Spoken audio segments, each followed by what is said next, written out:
ఆదిశేషుని 7 శిఖరాలపై వెల్సిన పవిత్ర క్షేత్రం తిరుమల. మేఘాలను తాకే ఈ గిరులు శతాబ్దాలుగా భక్తుల యాత్రకు సాక్ష్యమిస్తున్నాయి.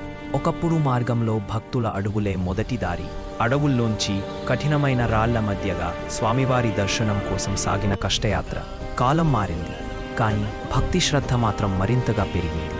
ప్రతిరోజు వేలాది మంది తిరుమల చేరాలని ఆకాంక్షించారు. శాస్త్రీయమైన మార్గం అవసరం పుట్టింది. ఈ మహోన్నత కార్యానికి ముందుకు వచ్చాడు భారతరత్న సర్ ఎం విశ్వేశ్వరయ్య. తిరుమలగిరులను పరిశీలించి ఆయన ముందున్నది ఒక అసాధ్యమైన సవాలు. తీవ్రమైన ఎత్తులు, గండికొండలు, బలహీనమైన రాతి పొరలు. ఈ నేలపై నిలిచే రోడ్డు సాధారణ గణితం కాదు, పర్వతాలతో జరిపిన సంభాషణం. ప్రతి మలుపు ఏ కోణంలో ఉండాలి, ఎంత గ్రాడియంట్లో వంపు ఇవ్వాలి, వర్షపు జలాలు ఏ ప్రాంతాన్ని దెబ్బతీయగలవు, గాలులు ఏ దిశ నుంచి పడతాయి, అన్నింటినీ విశ్వేశ్వరయ్య ఖచ్చితంగా లెక్కకట్టి పూర్తి ప్రణాళిక రూపొందించాడు. పథకం సిద్ధమవగానే అసలైన శ్రమ మొదలైంది. ఆ రోజుల్లో భారీ యంత్రాలు లేవు.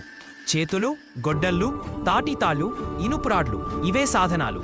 వందలాది కార్మికులు ప్రమాదకరమైన పైలపై వేలాడుతూ రాళ్లను కొట్టారు. ప్రతి దెబ్బతో పర్వతం నెమ్మదిగా తన రూపాన్ని మార్చుకుంది. కొన్ని ప్రాంతాల్లో రాతి పొరలు బలహీనంగా ఉండటంతో ఒక చిన్న పొరపాటు కూడా ప్రాణనష్టం చేసే ప్రమాదముంది. కొండచర్యలు జారిపడే సందర్భాలు ఎన్నో. అలాంటి సమయంలో కార్మికులు ఒకరినొకరు తాళ్లతో బిగించి రక్షించుకునేరు. వంపులు, మలుపులు నిర్మించడం అన్నది మరో పెద్ద సవాలు. కొన్ని వంపులు 180 డిగ్రీల పాటు తిరిగేంత క్లిష్టమైనవి. ఒక్కో మలుపు వారాల తరబడి లెక్కించి, పరీక్షించి, బలపరిచి నిర్మించారు. మేఘాలు దిగివచ్చిన రోజుల్లో కనిపించేది 3 అడుగుల దూరమే. ఎన్నో నెలలు, ఎన్నో సంవత్సరాల శ్రమకు ఫలంగా 1940లో తొలి ఘాట్ రోడ్ పూర్తయింది.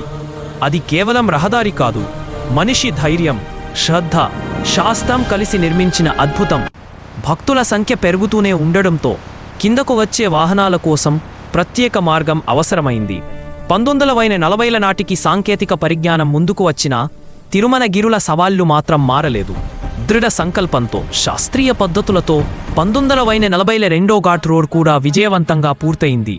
ఈ 2 రహదారుల వెనక వేలాది కార్మికుల చెమట, ఇంజనీర్ల ప్రతిభ, ప్రకృతిని కాపాడాలనే బాధ్యత, భక్తుల కోసం చేసిన అంకితభావం దాగి ఉంది.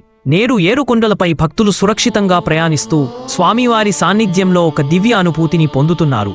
తిరుమల ఘాట్ రోడ్లు భక్తికి, ఇంజనీరింగ్కు, భారత మేధస్సుకు నిలిచే నిత్య చిహ్నం. ఇది కేవలం రహదారి కాదు, భక్తుని దేవుడికెత్తే పవిత్ర మార్గం.